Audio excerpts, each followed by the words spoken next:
Let's do some body wave miracle knots. So I always like to pre-part. I'm starting in the back and I'm just starting ear to ear, making sure that the part is nice and crisp. Now I will tell you, as I started to do this, my neck and back were on fire. So I ended up doing the pre-parting and I'll show you here. And this just makes my life so much easier. I can pre-part in front of the mirror and make sure that everything looks nice and crispy the way I like it. And then I can sit in front of the TV and watch a movie and just finish up the rest, which I love. So the hair that I'm going to be using today is the YGWigs. This is the 18-inch 27 by 30 and 613 body wave crochet hair, and I love the color. It's so pretty. You know me, I always do a tone. I didn't tone it this time, and I might tone it next time, but I just kept it as is since you guys, probably won't end up toning it like I do. So to finish off the braid, I'm gonna stop about halfway, and this is where I'm gonna insert my first crochet piece, and I went with a honey blonde because the ends are gonna be the lightest blonde, and I'm just gonna go for like a slate ombre. I don't know. We're gonna see how that works. So we're gonna pick out the crochet pieces once we do a couple turns of the braid, as you see, and that's going to be the crochet that's gonna kind of hang in the middle. And then continue braiding until you get to about 3/4 of the way, and that's when we'll add our last piece. And again, I just tried to think of like color theory. I'm like, I like the dark colors towards the top. I like the light colors on the ends just to give a illusion of highlights, and I love to play with color. So here is the last piece, and I wanted to use the more blonder pieces at the very end and then the more like medium honey blonde pieces towards the top and the middle, just for a nice kind of highlighting effect. And then for the last piece, then you'll just go ahead and do the root piece. And as always, I just crochet it through and then loop it.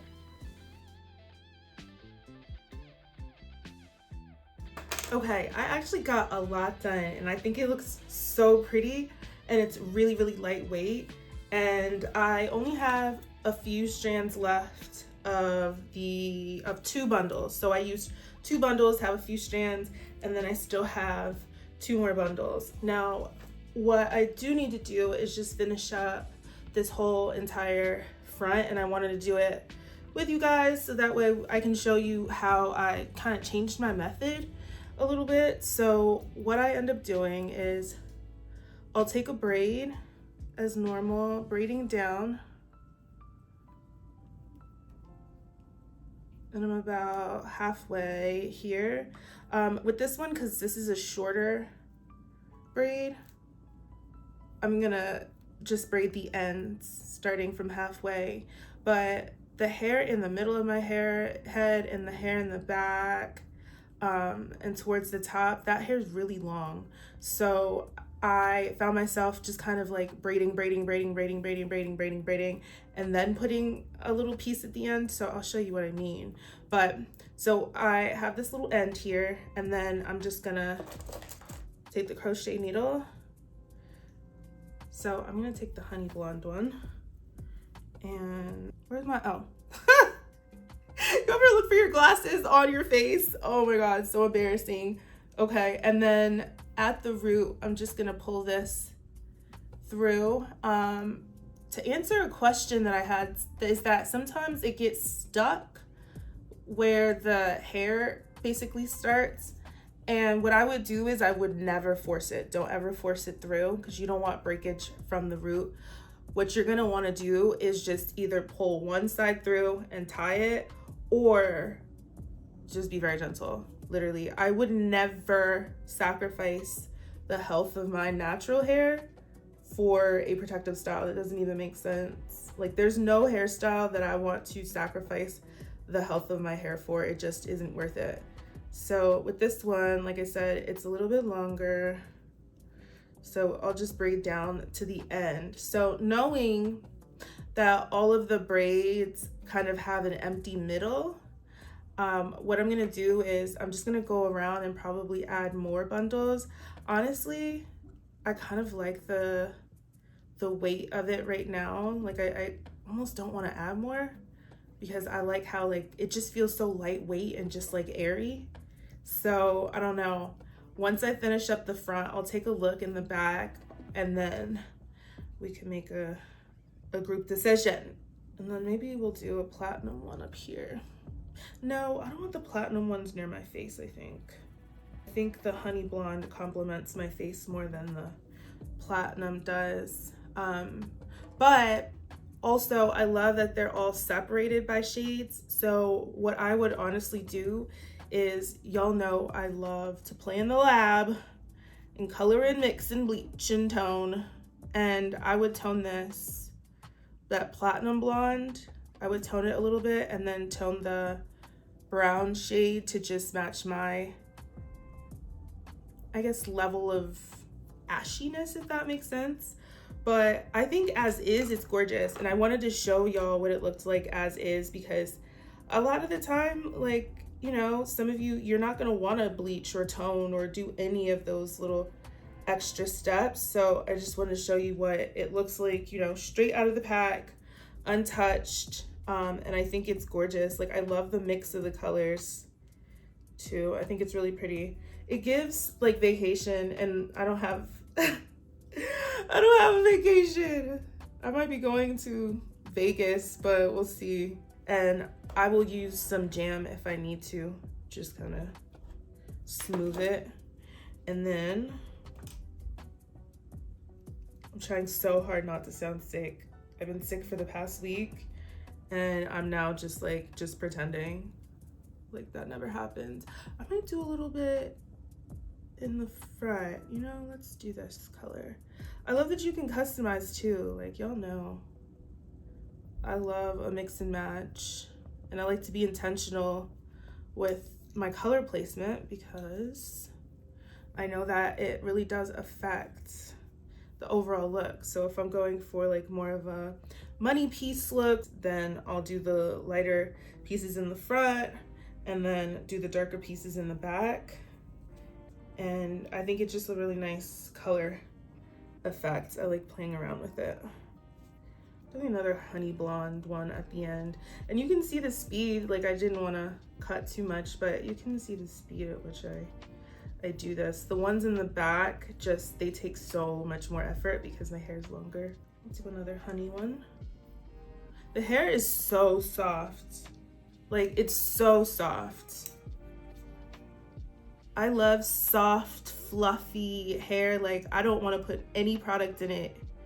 I hate when hair feels weighed down and just like heavy. This is so like just floof. So that's all of them on this side. So honestly, it doesn't even feel like I need more. Cause like I said, see these longer pieces? So like this braid is pretty, this braid goes, my hair goes all the way to where I'm pinching, right? I was thinking about going back in and just, I'm gonna show you how to do it. Just grab one, then you'll add the hair to the crochet needle. You'll pull it through, be gentle, oh, and then I loop, because that way I never have to cut these out. I can just unbraid and these slide. So that's one way to do it. But like I said, I'm actually really liking how light and airy it is, and it doesn't feel like it's not full or anything. Like, it doesn't look like I'm missing and there's gaps. So I might actually just not even go back in and do the middles. I think I'll just do the root and the end.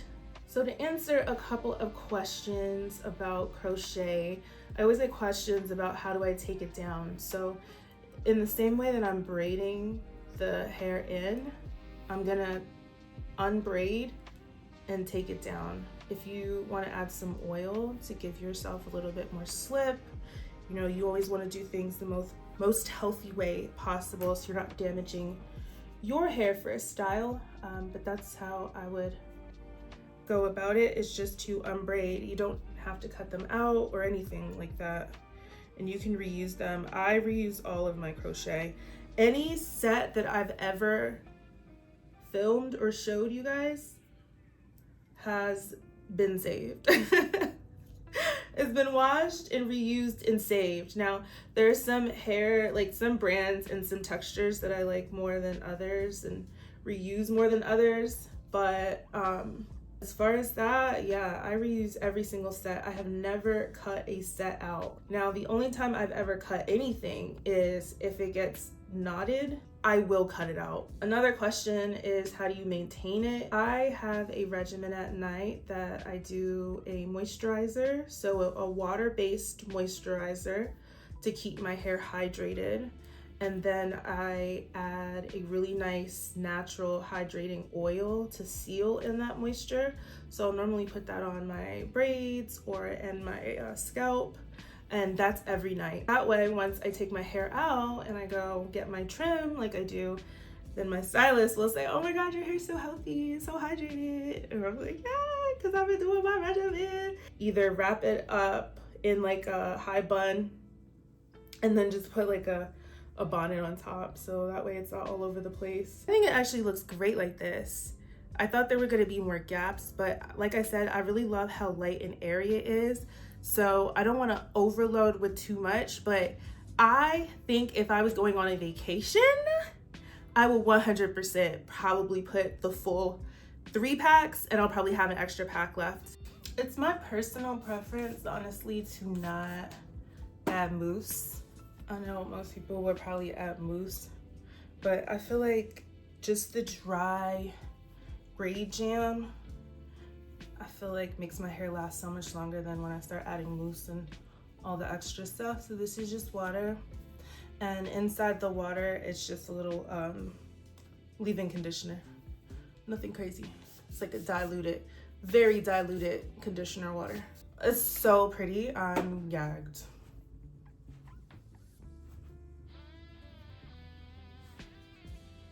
And it's long. It goes all the way down. So pretty. Look at the color. How pretty is this color? This is such a summer vacation. Ah! And then I'll show you what it looks like up. So you could put it up. You could do some little pieces. Oh, let me some pieces. And then right on up. And then you could leave some of the pieces just to kind of, you know, how cute. I love it. This is like the perfect summer hairstyle. Let me show y'all the back. I'm like gagged. So yeah, I will link everything in the comments. Let me know what you think. I love you guys. Until next time. Bye.